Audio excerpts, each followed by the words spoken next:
జై తెలంగాణ. ఈరోజు దేశవ్యాప్త సమ్మెలో భాగంగా 4 లేబర్ కోడ్లను రద్దు చేయాలని సింగరేణి వ్యాప్తంగా ఉన్నటువంటి underground mines, open cast mines అయితే డిపార్ట్మెంట్లలో అందరూ కార్మికులందరూ కూడా సోదరిమణులు స్వచ్ఛందంగా విధులను బహిష్కరించి ఈ సమ్మెను విజయవంతం చేసినటువంటి సందర్భంగా జేఏసీ తరఫున తెలంగాణ బొగ్గని కార్మిక సంఘం తరఫున కార్మిక వర్గానికి శుభాకాంక్షలు తెలియజేస్తూ ఇదే స్ఫూర్తితో మనం ఖచ్చితంగా రాబోయే రోజుల్లో కూడా కార్మిక సమస్యల పరిష్కారం కోసం ఈరోజు కేంద్ర ప్రభుత్వం కార్మిక వర్గం పైన చేస్తున్నటువంటి దాడిని మనం ఎదుర్కోకపోతే ఈరోజు భారతదేశంలో ఉన్నటువంటి కార్మిక వర్గానికి బతుకులేనటువంటి పరిస్థితి ఉంటుంది. ఈరోజు తీసుకొచ్చినటువంటి 4 లేబర్ కోడ్లు అనేటువంటి ఈరోజు సమ్మె చేయాలన్నా, సంఘం పెట్టాలన్నా ఇబ్బందికరమైనటువంటి పరిస్థితులను సృష్టిస్తున్నటువంటిది మనం చూస్తూ ఉన్నాం. అంతేకాకుండా మన జీతభత్యాలు అయితే, మన సేఫ్టీకి సంబంధించినటువంటివి అయితే 29 చట్టాలను 4 కోడ్ల తీసుకురావడం అనేటువంటిది చాలా బాధాకరమైనటువంటి విషయం. దానివల్ల యూనియన్లు కానీ కార్మిక వర్గానికి అయితే బార్గెనింగ్ చేయడానికి కానీ, మన వేజ్ రివిజన్ చేసుకోవడానికి కానీ ఇలాంటి అనేటి సమస్యలు వస్తున్నాయి.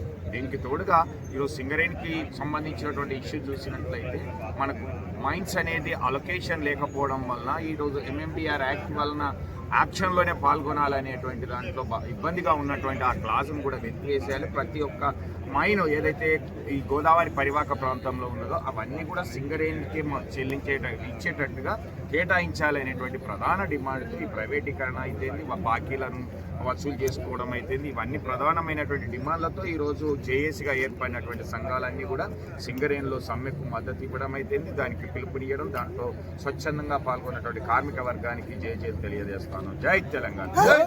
మీరు ఆడికే ఉండి మీరు ఆడనే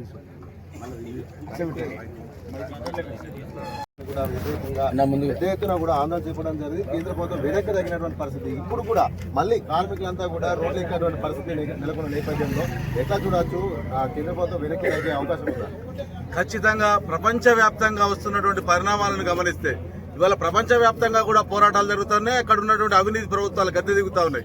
అధికారంలో ఉన్నటువంటి అన్ని పార్టీలు కూడా అవినీతికి పాల్పడతా ఉన్నారు. వాళ్ళ స్వీయ ప్రయోజనాల కోసం, వారిని పార్టీ అభివృద్ధి కోసం ఇవాళ పనిచేస్తా ఉన్నారు అనేదానికి ఇవాళ జరుగుతున్న పోరాటాలు, ఉద్యమాలే నిదర్శనం.